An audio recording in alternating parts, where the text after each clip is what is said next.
ما همواره تلاش کرده ایم که در مجموعه خودمان بهترین خطوط خونی از نریانها و مادیانها را گرد هم بیاوریم.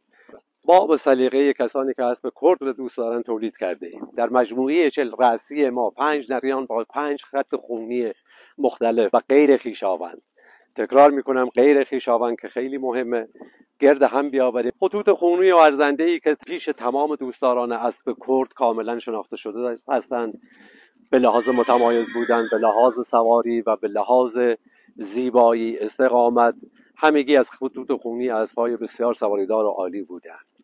سلاطین کره سلطان گنبد یکی از نزدیکترین کره ها شبیه پدر به لحاظ انتقال ژن، انتقال خون، با سر و دومی افراشته و فوق‌العاده سواریدار و پرخون.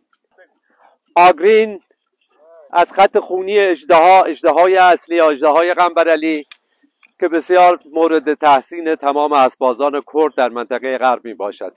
اسبی از نسل دشت‌های سنجابی. ژنرال کره‌ای از چالاک کره چابک افسانه‌ای که به لحاظ سواری زبان زد عام و خاص در صنعت اسب کرد می باشد.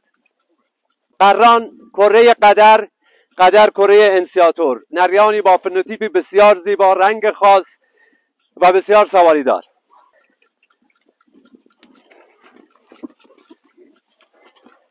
نریان قرش کره ای از رخش آقا محمدی، کره انسیاتور، مادر هم گینس که از مادیانه بسیار درجه یک اسب کرد محسوب میشه.